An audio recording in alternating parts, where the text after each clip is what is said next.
सर्वमङ्गलमाङ्गल्ये शिवे सर्वार्थसाधिके शरण्ये त्र्यम्बके गौरी नारायणी नमोऽस्तुते।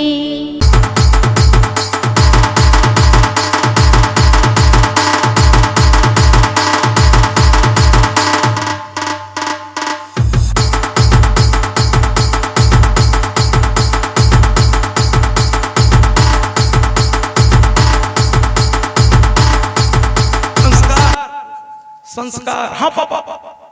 अच्छा, घर से भी आएंगे, क्योंकि मेरे साथ एक टीचर रहे जब मैं डायरेक्टर था, तो मैं इनके उस समय का भी साथी रहा हूं जब ये संघर्ष कर रहे थे जीवन में।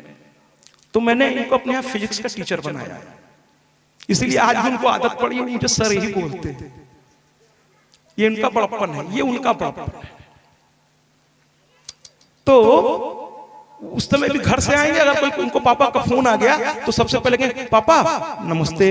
हमने कहा अभी तो घर से आ रहे हैं। कहते नहीं, जब भी हम लोग फोन उठाते पहले नमस्ते करते, नमस्ते, प्रणाम माँ, प्रणाम पापा।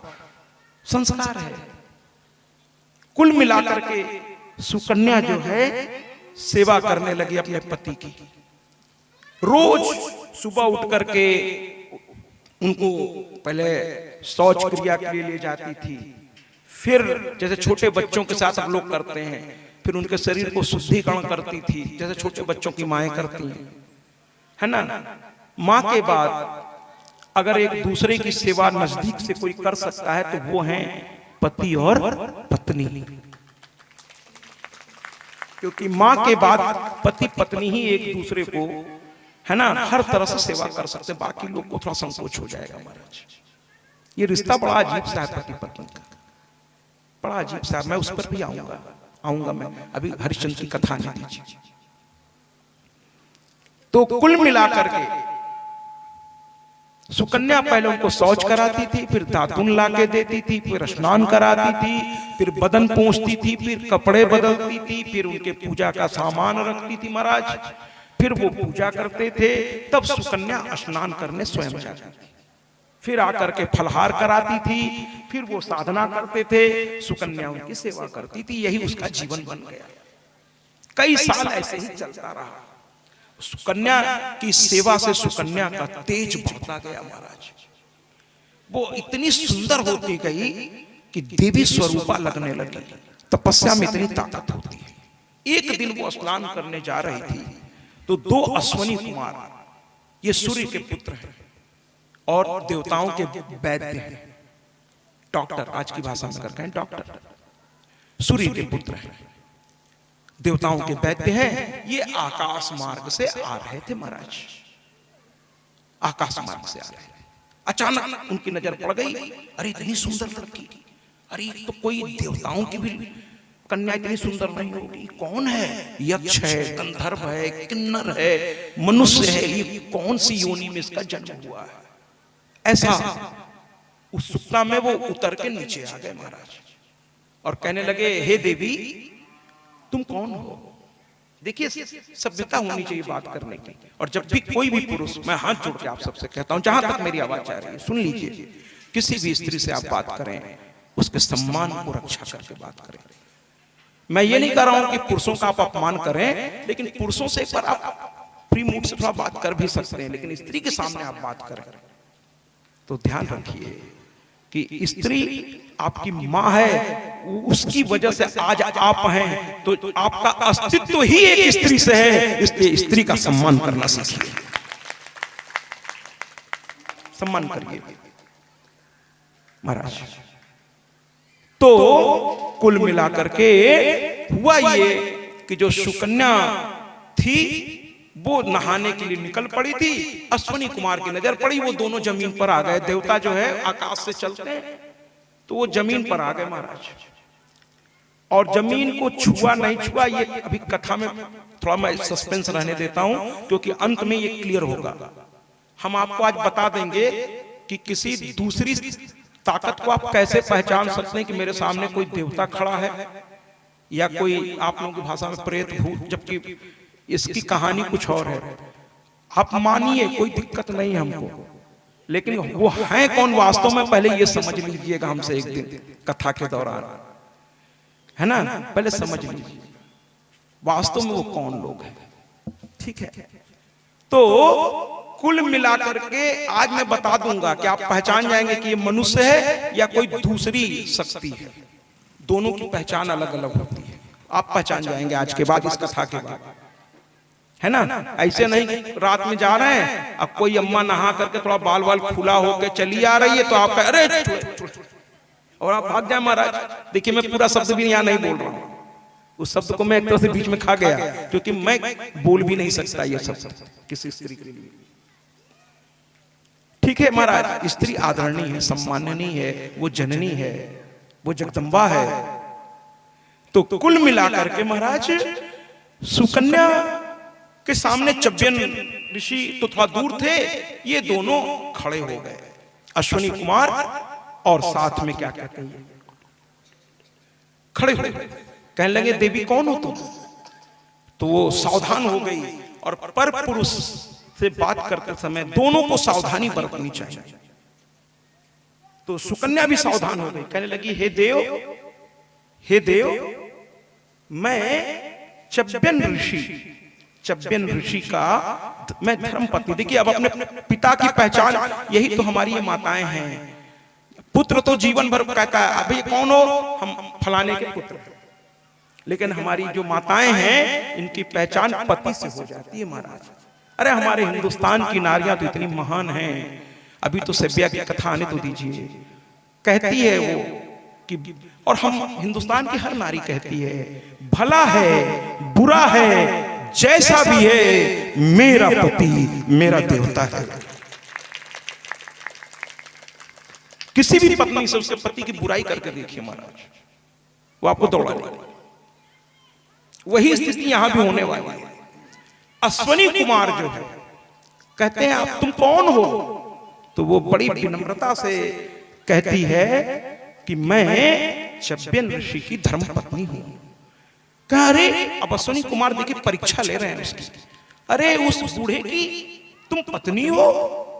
अरे कैसी मूर्ख हो तुम, तुम्हारा अपना सुंदरता देखा है तुमने?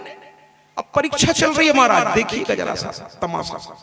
अरे तुम तो देवताओं की पत्नी बनने के योग्य हो, तुम्हारे चेहरे का तेज तुमने कभी देखा है दर्पण में? अरे हम में से किसी एक से विवाह कर लो, तुम्हें देवता बना के रखेंगे। कहां इस वृद्ध की सेवा में, वो भी अंधा। कहने लगी सावधान, मेरे पति के बारे में कुछ भी कहने से पहले 100 बार नहीं अनंत बार सोचना फिर बोलना। तुम एक सती के सामने खड़े हो।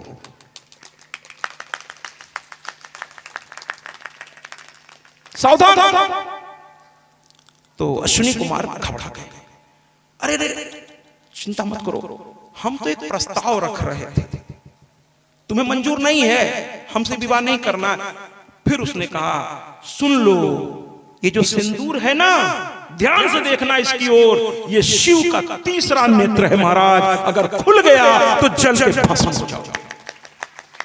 ये एक पत्नी की ताकत होती है, उसके पातिव्रत्य की ताकत होती है। अगर उसकी ओर किसी ने बुरी निगाह से देखने का दुस्साहस भी किया तो ये सिंदूर इतनी ताकतवर है महाराज। और आप कहेंगे जिसके पास सिंदूर नहीं है वो, अरे वो तो साक्षात देवी है, कन्या तो साक्षात देवी है महाराज। और जो सिंदूर है उसमें इतनी शाख, बच्चे जरा इसको बैठा लीजिए, इनको बैठाइए। तो ये सिंदूर जो है वो इतना ताकतवर है महाराज, इतना ताकतवर है। ये जिनके साथ आई हैं कृपया वो बैठा लें इनको। देखिए सवारी अपने सामान की स्वयं जिम्मेदारी ले, ठीक है? थोड़ा देखिए जरा बच्चों को, आप निश्चिंत होकर बैठे हैं तो ऐसे मान ली छोटी सी बिटिया कहीं गिर हो जाएगी। हाँ जी, वापस चलते कथा की ओर। कहते हैं कि ये सिंदूर में इतनी ताकत होती है कि कोई भी व्यक्ति अगर हल्का भी इसकी ओर निगाह उठा के देखा तो उसका बहुत कुछ जल के भस्म हो जाता। अब ये और बात है कोई समझ नहीं पाता, अरे वो श्रीहीन हो जाता है। सबसे पहले तो उसकी श्री उसके पास से चली जाती है।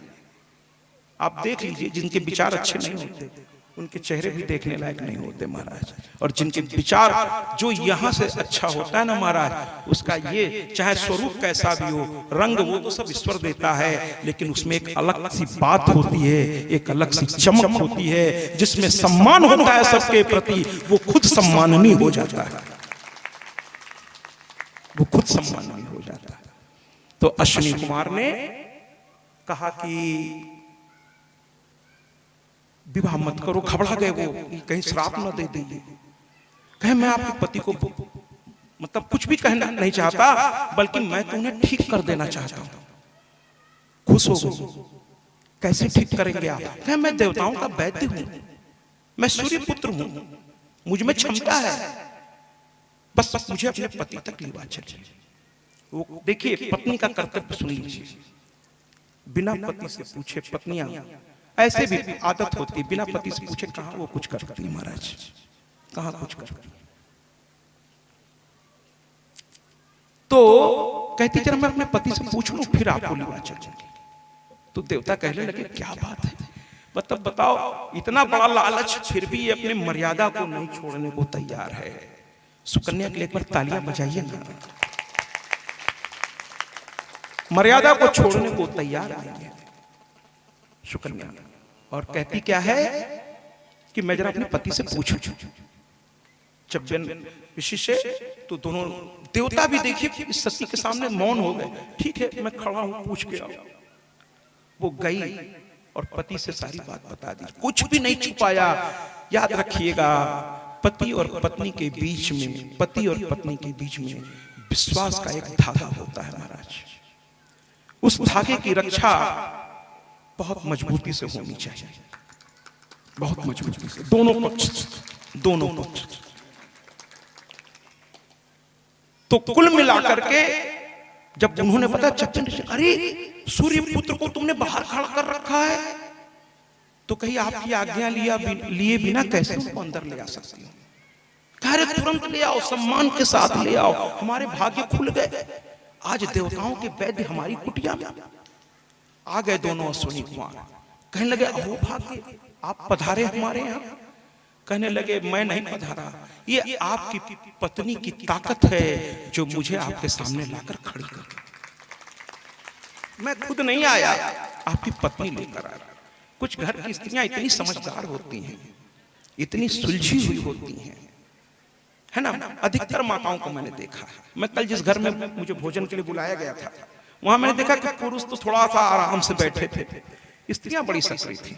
और मुझे बड़ा अच्छा लग रहा है इस क्षेत्र में ये देख करके कि काफी हद तक मैं देख रहा हूँ, पता नहीं कितना मैं सही हूँ मुझे नहीं मालूम, लेकिन मुझे जहां तक लग रहा है, जितने घरों में मैं अब तक गया हूँ बुलाने पर, निमंत्रण पर, मैंने देखा है कि स्त्रियों को यहाँ आजादी तो दी गई है भाई। पुरुष बेचारे शांति से, और वो माताएं सब कुछ करती हैं, बहुत ज्यादा रोक टोक होते मैंने नहीं देखा है। और अगर मैं सही हूं कुछ हद तक भी, तो यहाँ के पुरुषों के लिए बार ताली बजा दीजिए। कुछ माताएं सोच रही हटो नहीं बजाते तो कुल मिलाकर के जो है वो चब्बन ऋषि ने कहा बताएं, तो कहने लगे मैं आपको अपनी तरह बना दूंगा। चब्बन ऋषि का अच्छा, लेकिन एक शर्त है कि आपको नदी में हमारे साथ उतरना पड़ेगा, तीनों एक साथ डुबकी लगाएंगे और इसके बाद बाहर आएंगे तो हम तीनों एक जैसे दिखेंगे, कोई अंतर नहीं दिखेगा, हम तीनों में कोई अंतर नहीं दिखेगा। अब आपकी पत्नी हम तीनों में से अपना पति चुनेगी। जरा देखिए महाराज क्या संकट आ गया सुकन्या के सामने, चुनेगी। और याद रखिएगा यहाँ एक्सचेंज ऑफर नहीं है, चीजें बदली नहीं जाएंगी, एक बार जो ले लिया सो ले लिया। यानी किसको भी वो माला पहना देंगी वही उनका पति बन जाएगा। अब ये उनको देखना होगा कि अपने पति को ही वो माला पहनाए, हम दोनों को न पहनाए। इसके बाद तीनों प्रवेश कर गए, डुबकी लगाई, बाहर आए तीनों एक जैसे, वही दिव्य स्वरूप। और तीनों ने एक साथ कहा मैं तुम्हारा पति हूं। जरा देखिए साहब, अब सुकन्या की स्थिति बड़ी गंभीर हो गई।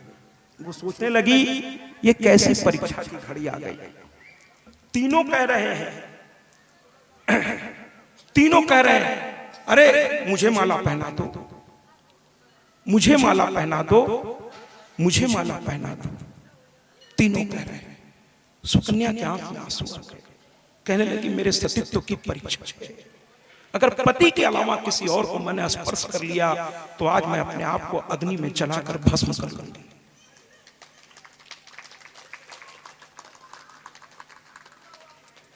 कौन है मां हमारा तुम्हारे से? आज मैं अपने आप को जलाकर भस्म कर लूंगी। मेरे पास आने का, छूना तो बड़ी दूर की बात है, पास आने का भी अधिकार सिर्फ और सिर्फ मेरे पति को है, मेरे पति को है। अब वो हाथ जोड़ी, तीनों चिल्ला रहे हैं मुझको माला पहनाओ, मैं तुम्हारा पति। लेकिन सुकन्या ने अब क्या किया कि बस हाथ जोड़ दिया महाराज, और हाथ जोड़ करके मां के भक्त थे दोनों पति पत्नी, उसने मां की ओर देखा और हाथ दोनों उठाकर रोने लगी। और शायद गाया चाहे गायक ने हो या गायिका ने हो, मुझे उससे कोई लेना देना नहीं, मुझे तो भाव से मतलब है। और यहाँ सुकन्या ने शायद यही कहा होगा जो इस गीत के माध्यम से मैं आपके सामने ला रहा हूं। कौन है मां?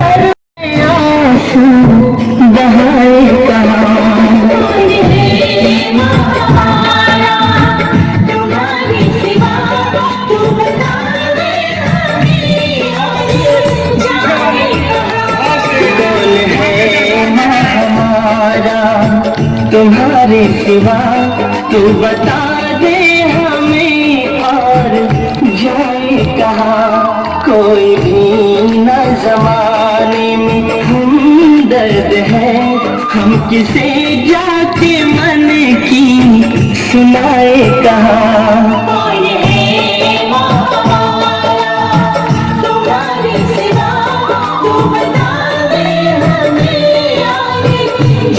महाराज, और या तो जिसको आप बहुत अपना समझते हैं, जिसको आप बहुत अपना समझते हैं, जो आपके दर्द को समझता है, जो आपके दर्द को जीता है आपके साथ, उससे कह देने में कोई दिक्कत नहीं है। इसके सिवा यूं ही सबसे चलते फिरते मत कहिए, पता नहीं कौन किस भाव से सुन रहा है, तो कहीं आपका दर्द मजाक बन के न रह जाए, इसलिए बहुत सोच समझ के कहिए। सुकन्या ने भी कहा मैया से, और मैया आ गई, मैया प्रकट हो गई। क्योंकि जब विश्वास करिए न मैया पर तो मैया आती है। भैया मैंने लगातार कहा है कि भावना की ज्योति जगा कर देखिए, भावना की ज्योति जगा कर देखिए, बोलती है मूर्ति बुला के देखिए। मैं तो जब आता हूं मां का अलग अलग रूप मुझे दिखता है। आज तो थोड़ा एक बेचैनी, एक दर्द लेकर के हम दोनों पुत्र थोड़ा सा थे। आज मां से मैंने क्षमा मांगा कि आज थोड़ा कुछ अलग ही भाव है मां। पर ना मां जब मैं जाता हूँ इतनी मुस्कुराती है, इतनी प्यार से मुस्कुराती है कि देखते ही बनता है महाराज।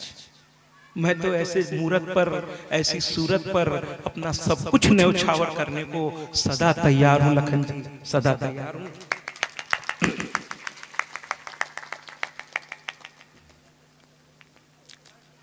तो भैया मां ने कहा पुत्री क्यों रो रही हो?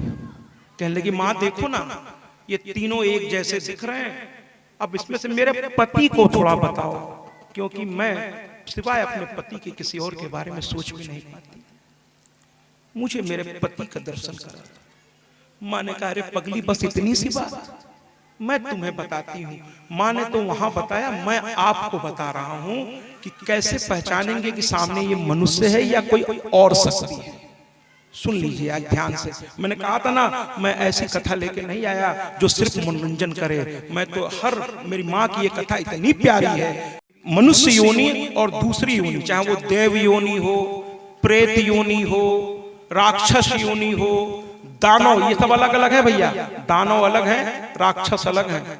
एक मत समझ लीजिएगा, एक समझने की गलती मत करिएगा। ये पर्यायवाची नहीं है कई शब्द के, ये सब अलग अलग प्रजाति हैं। दानव जो है धनु के पुत्र है, समझ लीजिए, और ये बड़े सुंदर होते हैं महाराज देखने में। राक्षस भयंकर होते हैं महाराज देखने में। ये सब अलग अलग प्रजाति हैं। एक मत समझने की भूल कर बैठिएगा। तो कुल मिलाकर के मां ने बताया, आप सब ध्यान से सुनिए। कई पुत्री बहुत आसान है पहचानना कि ये देवता है, मनुष्य है या कौन है। तो कहने लगी मां बताओ ना। तो कहे देखो पहली पहचान कि मनुष्य बिना जमीन को स्पर्श किए रह नहीं सकता, उसको आधार चाहिए। वो जमीन को स्पर्श करके ही अपना सारा काम करेगा। खड़ा भी होगा तो जमीन को छूता हुआ, बैठेगा भी तो जमीन को लगभग छूता हुआ किसी आसन पर। लेकिन देवता, ऐसे तो हम सब भी भूमि को मां कहते हैं, लेकिन पृथ्वी का गुरुत्वाकर्षण का नियम हमें मजबूर करता है, ग्रेविटी ऑफ लॉ, ये मजबूर करता है हमें जमीन को छूना ही पड़ता है। लेकिन देवता जमीन से हमेशा थोड़ा ऊपर रहते हैं, क्योंकि वो भूमि को हमारी तरफ मां वो भी कहते हैं, लेकिन अपने पैर से मां को स्पर्श नहीं करते। देवता थोड़ी ऊंचाई पर खड़े रहते हैं, थोड़ा जमीन से ऊपर रहते हैं महाराज। पहली पहचान यानी कोई दूसरे योनि का अगर सामने आ जाए तो वो जमीन को स्पर्श नहीं करेगा, वो जमीन से थोड़ी ऊपर दिखेगा और इंसान जमीन पर दिखेगा। और बाकी की जो बातें ना, जो सब ये आप लोग पता नहीं कहां से सुन लेते हैं कि जो दिखता है उसका पैर उल्टा होता, समझ लेना वो फलानी है ढकानी है। ये सब दिमाग से निकाल दीजिए। कोई पैर और उल्टा नहीं होता महाराज, आज तक मैंने तो नहीं देखा किसी का पैर उल्टा। ठीक है, एकमात्र यही पहचान है, या तो जमीन या जमीन से ऊपर। पहली पहचान। दूसरी पहचान, हम लोग निमेष हैं और देवता अनिमेष है। अब आप कहेंगे महाराज जी तो बड़ा साहित्यिक शब्द आपने उछाल दिया, क्या करूं? सामने आज दो दो अधिकारी बैठे हैं, दोनों विद्वान हैं, तो मैंने कहा थोड़ा इनकी खुराक इनकी तरफ बढ़ा। ठीक, तो ये तो साहित्यिक शब्द था, लेकिन चलिए सरल भाषा में बात करते हैं। राजा निमि एक थे, और जब उनकी मृत्यु, अब वो कथा बाद में कभी करूंगा, वो कथा बड़ी है कि वशिष्ठ ऋषि के श्राप से उनकी मृत्यु हुई, फिर उनकी अग्नि मंथन से, है, इसके बाद मां प्रकट हुई, फिर मां से उन्होंने आशीर्वाद लिया। मां ने कहा क्या चाहिए? तो उन्होंने कहा हे मां, मुझे सारे जीव जंतुओं के पलकों में निवास देकर मुझे अमर कर दो। तो हमारे आपके पलक में राजा निमि का निवास है, इसीलिए हम लोग निमेष हैं, यानी हमारी पलकें झपकती हैं, हमारी पलकें झपकती हैं। यानी मनुष्य योनि के लोगों के जितने भी जीव जंतु हैं, लगभग सबकी पलकें चाहे हल्का सा ही स्पंदन करती है महाराज। लेकिन देवता जो है उनकी पलकें नहीं झपकती, वो एक टक ऐसे देखते रहते हैं, उनकी पलकें, क्योंकि वो अनिमेष है। ठीक है, राजा निमि को उनके नेत्रों में वास करने का स्थान माने नहीं दिया, इसलिए उनकी पलकें। अब ये तो हो गई शास्त्र की बात। अब किसी डॉक्टर से अगर आप बात करेंगे तो उसके अलग तरीके से वो उसको जस्टिफाई करेंगे कि वो तरलता बनी रहे आंख में, आंख शुष्क न हो जाए, है ना, वो अलग तरीके से डिफाइन करेंगे इस चीज को। लेकिन कुल मिलाकर शास्त्र ये कहता है। तो मां ने कहा बिटिया और कुछ जानना है? तो कहने कि नहीं मां, अब तो मैं पहचान लूंगी। और देखा ध्यान से, अच्छा मां के और उनके, देखिए मंदिर वही है, मूर्ति वही है, भक्त जाता है तो मां से बातचीत कर लेता है। अभी आदरणीय जी कह रहे थे कि आपका भाव मैं देख रहा था, मैंने कहा पता नहीं क्यों मुझे उलझन लगती है, माँ के आंख के पास सिंदूर पड़ा था, मैंने कहा पूछ माँ को दिक्कत हो रही। भैया जिस दिन आप ये समझ जाएंगे ना, मेरी आने वाली ये जो बात मैं कहने जा रहा हूँ, आप भी यही करने लगेंगे। एक चीज बताइए, जब दुख पड़ता है तो आप भगवान के पास जाते हैं कि नहीं जाते? जाते हैं ना, दुख में तो जाते हैं, सुख में कहाँ जाते हैं?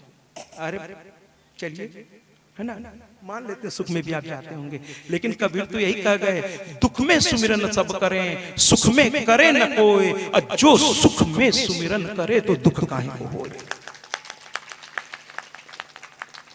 ऐसे तो आदरणीय अमित जी तो मैं इनको बहुत पहले से जानता हूँ। ये तो बड़े भक्त हैं। एक मंदिर था, वहाँ एक संत रहा करते थे, उनका कोई नहीं था। इनका रोज का नियम था उन्हें भोजन पहुंचाना, रोज का नियम था। एक दिन मैंने कहा तो ऐसे ही 9 बजता, सुबह के 9:30 बजता, आप छटपटाने लगते, वजह क्या है? तो कहे सर थोड़ा हम लोगों का रिश्ता ही ऐसा है। तो कहने लगे आज मैं आपको लिवा चलूंगा वजह दिखाने। हमने कहा चलिए चलते हैं, देखते हैं आपकी कौन सी वजह है। तो महाराज घर पहुंचे हम लोग, प्रिंसिपल साहब उसमें निवास स्थान था उनका, आपके पिताजी का सीएमपी डिग्री कॉलेज के प्रिंसिपल रह चुके हैं। तो उसी प्रिंसिपल निवास पर हम लोग गए। वहां से हम लोगों की माँ ने खाना पैक किया और फिर ये चल पड़े हमारे साथ। हम कहे महाराज कहाँ चलना है? कहा चलिए। तो हमने कहा चलिए। कहे आपको देखना है ना? तो 9:30 बजे हम क्यों बेचैन हो जाते हैं? हमने कहा हाँ देखना तो है, देखना तो है। तो गए हम लोग महाराज माँ का मंदिर। वहां एक बुढ़े से पुजारी बैठे थे, उनके चेहरे पर अजीब सी आभा थी और कहने लगे महाराज बस इन्हीं का भोजन लेके आता हूँ। हमने हाथ जोड़ दिया पुजारी को और अमित जी को तो प्यार से देखने लगा। कहे इनकी कोई नहीं है तो अब ये खाना कहाँ से बनाएंगे? तो माँ बना देती है और मेरा रोज का नियम है मैं पहुंचाता हूँ। तालियां बजाइए ऐसे भाव को।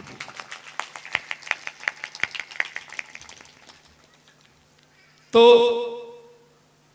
कहने का तात्पर्य यह है, मैंने एक ही लाइन में सब कह दिया कि बड़े पद को वही सुशोभित करते हैं जिनमें बहुत योग्यता होती है महाराज। ऐसे नहीं मिलता, ऐसे नहीं मिलता। इसीलिए मैं हर व्यक्ति का सम्मान करता हूं जिसने कुछ भी अचीवमेंट किया है। मैं उस अचीवमेंट का सम्मान करता हूं क्योंकि उसने एक साधना करके उसे प्राप्त किया है। यूं ही उसे खैरात में नहीं मिला है महाराज, उसके लिए उसने रात दिन एक किया होगा, औरों से अलग जिंदगी बिताई होगी, तब जाकर वो वहां तक पहुंचते हैं महाराज। तो कहने का तात्पर्य है कि सुकन्या ने मां से बात की और देखा और तुरंत आगे बढ़ी और माला उठा करके अपने पति के गले में डाल दी और दोनों अश्विनी कुमारों ने ताली बजाना शुरू कर दिया। आप कहने लगे वाह वाह क्या बात है, क्या बात है।